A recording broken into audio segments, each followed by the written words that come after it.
Halo pecinta drama Korea, ketemu lagi di Nake Channel, tempatnya drama Korea terbaru dan seru. Jangan lupa like, komen, dan subscribe ya. Terima kasih. Halo pencinta drama Korea, kali ini Mimin kembali mengulas drama True Beauty episode 2 ya guys. Masih seputar Mbak Jung Kyung dan juga Akang Suho. Di episode kali ini, Mbak Jung Kyung mulai merasakan bahagia memiliki kecantikan yang banyak diinginkan gadis-gadis seumurannya. Namun di balik kecantikannya yang ternyata hasil olesan makeup tersebut, tersimpan pula beberapa kesulitan. Apalagi kesulitan ketika secara tidak sengaja dia harus ketemu Suho dengan tampilan tanpa makeup, kaget dong pastinya dan harus berpikir cepat mengatasi kebohongannya. Sayangnya Jung Kyung tidak tahu kalau sebenarnya Suho tidak mengenalinya. Suho belum mengetahui kalau gadis penuh jerawat di hadapannya adalah teman satu kelasnya yang terkenal cantik, sedangkan Jung Kyung berpikir sebaliknya. Kesalahpahaman mereka inilah yang bikin seru drama ini. Jung Kyung dengan ketakutannya dan Suho dengan sikap reseknya. Adik Jung Kyung pun memberi nasihat agar Jung Kyung lebih percaya diri.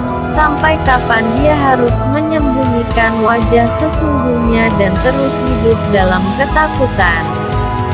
Namun bagi Jung Kyung, mendapatkan teman dengan kecantikan adalah segalanya. Di hari berikutnya, di sekolah, Jung Kyung menyapa Suho yang ternyata tidak mengenalinya. Bersoraklah Jung Kyung. Namun ketika pulang sekolah, dia kembali bertemu seseorang yang tidak terduga. Seorang cowok liar yang menabraknya dengan motornya.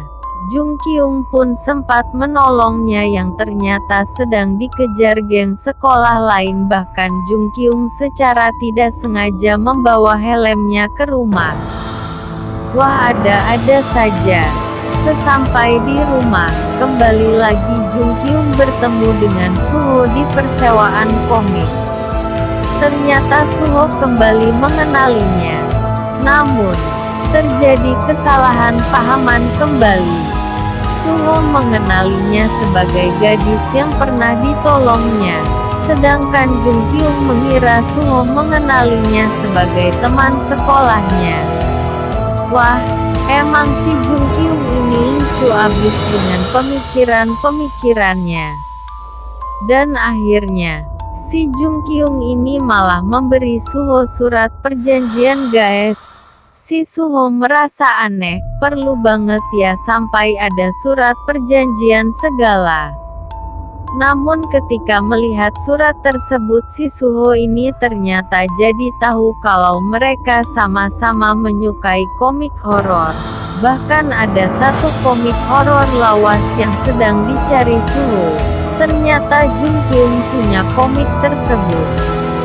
Merasa punya sesuatu yang bisa dimanfaatkan, Jung Kyung menggunakan hal tersebut sebagai senjatanya untuk menutup mulut Suho.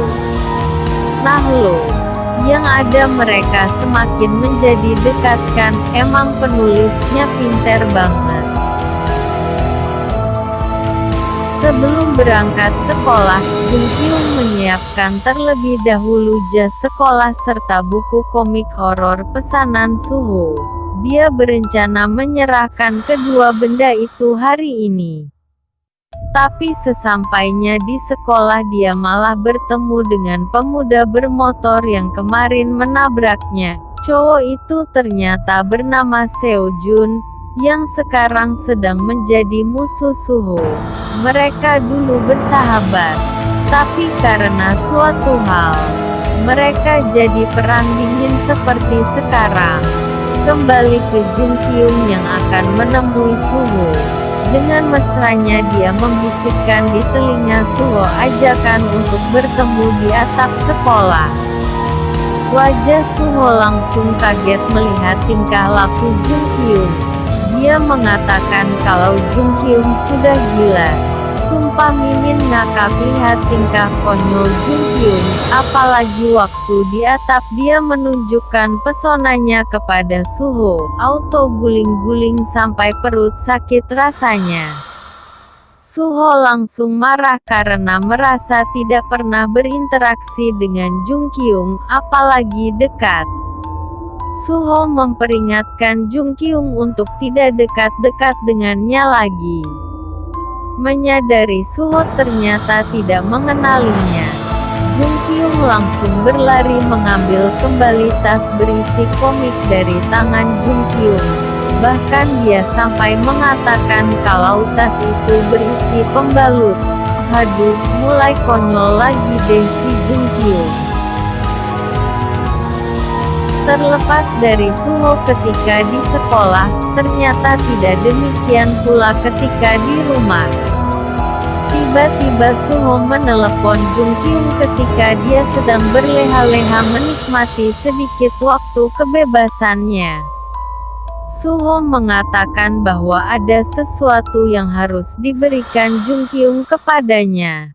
Jung Kyung malah bertanya apa yang harus dia berikan. Bahkan dia beralasan sedang tidak enak badan biar mereka tidak harus bertemu lagi. Namun Suho mengancam akan mendatangi rumahnya. Gak bisa berkutik lagi, akhirnya Jung Kyung menyetujui untuk mereka bertemu di sebuah kafe. Namun bukan Jung Kyung kalau dia tidak kembali ke pemikiran-pemikiran konyolnya.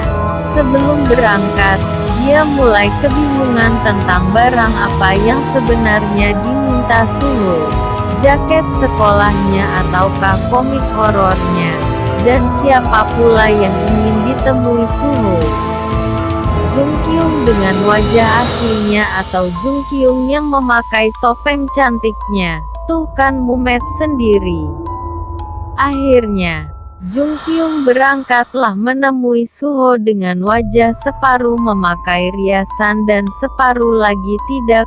Lebih konyolnya lagi, Jung Kyung bahkan memakai helm untuk menutupi wajahnya. Mimin kembali ngakak lagi lihat tingkah Mbak Jung Kyung ini. Tapi kasihan juga loh guys, saking totalitasnya menyembunyikan wajah asli.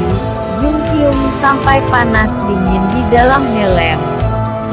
Suho makin menyiksanya dengan menyuruhnya untuk minum.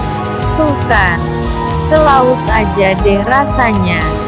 Jung Kyung sempat meratapi nasibnya yang begitu sial, tapi ya mau gimana lagi. Keesokan hari ketika di sekolah, lagi-lagi masalah menghampiri Jung Kyung. Sewaktu memasuki kelas, ada temannya yang sedang mempersiapkan tart untuk perayaan hari jadi mereka. Namun sialnya, tart tersebut malah mendarat di wajahnya. Teman-temannya langsung menawarkan untuk membersihkannya. Namun bukannya setuju, Jung Kyung malah ketakutan kalau hal tersebut akan menghapus make up-nya. Alhasil, Jung Kyung langsung berlari secepat kilat melewati siapa saja yang ada di depannya untuk segera menuju toilet. Terjadi aksi kejar-kejaran yang apik dan bikin ngakak juga. Sesampainya di toilet, ternyata toiletnya penuh guys. Jadi kasihan. Di saat kebingungan inilah, muncullah Suho bak pangeran kesiangan membantunya untuk keluar dari situasi rumit tersebut. Oke deh, cukup di sini dulu ya guys ulasan kali ini. Jangan lupa like, komen dan subscribe ya. Ketemu lagi di episode selanjutnya. Terima kasih. Dadah.